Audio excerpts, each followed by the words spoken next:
La persécution constitue pour le disciple une perpétuelle occasion de pardon. Matthieu 7, versets 1 à 5.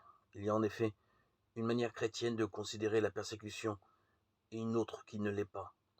Cette dernière consiste à voir dans le persécuteur un pécheur, un homme qui se trompe, le bon droit étant du côté du chrétien qui subit tristement les conséquences des erreurs de l'autre. Le pardon, dès lors, n'apparaît que sous l'aspect d'une obligation morale, difficile, héroïque, plaquée sur la vie.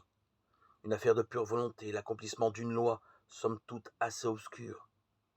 La vision chrétienne de la persécution est tout autre. La persécution apparaît pour le disciple comme une exigence, une conséquence inéluctable de la foi et de la mission chrétienne. Elle est envisagée avant même qu'un persécuteur ne se présente. Le disciple sait qu'il ne peut pas ne pas être affronté la contradiction. Celle-ci n'est donc pas d'abord le fait d'un homme en particulier, mais la condition de vie de celui qui met ses pas dans les traces du Christ.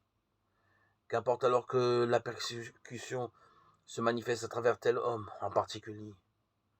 Celui-ci n'est pas lui-même dépassé par le fait de la contradiction nécessaire dans laquelle il n'est qu'un acteur secondaire. Le pardon dont il bénéficie vient dans la foulée de cette vision de foi. Ainsi, la persécution est-elle une permanente pédagogie du pardon.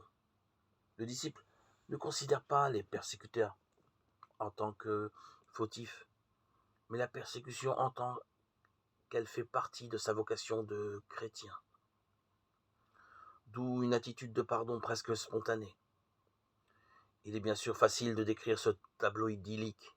La pratique est autrement difficile, mais le disciple n'est-il pas celui qui rêve d'une utopie divine dont il sait qu'elle peut devenir la réalité de demain ?